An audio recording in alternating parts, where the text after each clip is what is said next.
1 year to the day after being shot at a GOP baseball practice, Congressman Steve Scalise will be back on the field tonight for the 2018 congressional baseball game. Republicans and Democrats square off at Nationals Park in Washington. The first pitch is at 7 p.m. And CNN's Phil Mattingly joins us live from Nationals Park. What an emotional night this will be, Phil.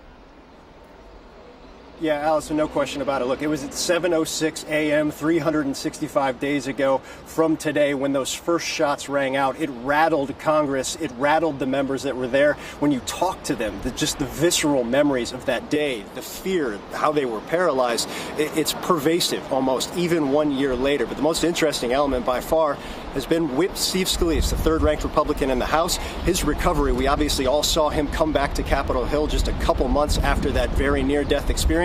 And now, just 12 hours from now, he's going to return to the baseball field as well. Oh, there we go, Rodney. 365 days later, Steve Scalise is back on a baseball field. In a time of heated partisan rhetoric and seemingly intractable political differences, the annual congressional baseball game appears almost trivial. A respite from the divides, yes, but hardly a noteworthy moment beyond the 3 hours of game night. But that all changed in one moment 1 year ago today. The crack of the bat was replaced by the crack of bullets. Bullets that, by all accounts, should have cost Scalise his life. I went and pulled down the pant leg to see the wound. I didn't find an exit wound. I knew he was in big trouble because that meant it went up. In all, 5 people were wounded by a lone gunman. It's a moment Scalise couldn't fully recall until just a few weeks ago when he returned for the first time to the field where the shooting occurred. Oh, yeah. Good hit. With the man who helped save his life, Capitol Police Officer David Bailey. The shooter's just firing away at us, unobstructed, right behind the third base dugout. He runs out to first base. I'm laying on the ground over there. He runs out to first base, starts shooting at the guy. And I mean, he's totally exposed. It was an intense shootout, and he was heavily outgunned. Got hit, Crystal got hit, and both of them kept going at it. For the third-ranked member of the House, it was a moment of closure, even if the physical scars are still apparent. I still need 2 crutches to really move around. I've started to be able to walk without crutches, but don't quite have the balance to be able to, to move at a good pace. But it's a rehab process that of late nice work. Had one specific goal: getting back to baseball. Something he walked me through while practicing something that was virtually impossible just a few months ago, a game of catch. I could get any ball hit anywhere around me a year ago, and today the mobility is limited, especially laterally, just moving side to side. I mean, that I couldn't do 2 months ago. For Scalise's teammates, a recovery of their own. I really can't speak to how other people are coping with seeing their friends and colleagues shot on a baseball field.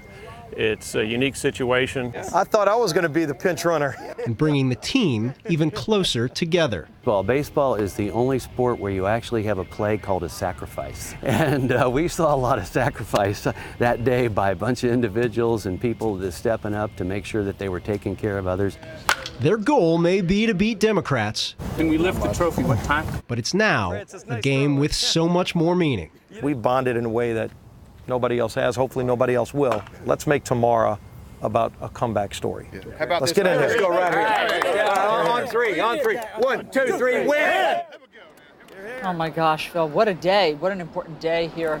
But there were 5 people, including Scalise, who were wounded in that shooting. So how is everyone doing? And I mean also, their emotional scars. I've been reading about how long they've carried this PTSD since that day.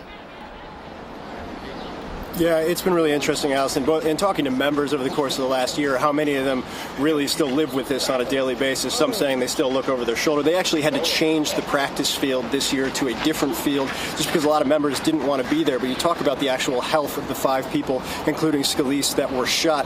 One of the best parts of yesterday, sitting at practice with the Republican team, just a couple dozen feet away from Steve Scalise, well, David Bailey, his Capitol Police officer, still in his protective team.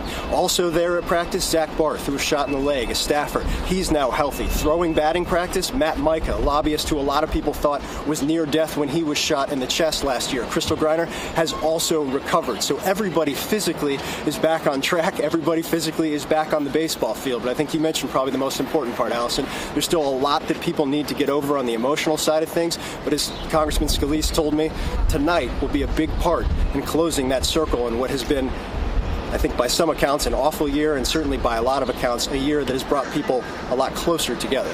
Wow. Okay, Phil, we'll be watching, obviously, everything that happens tonight. Thanks so much for previewing it with us.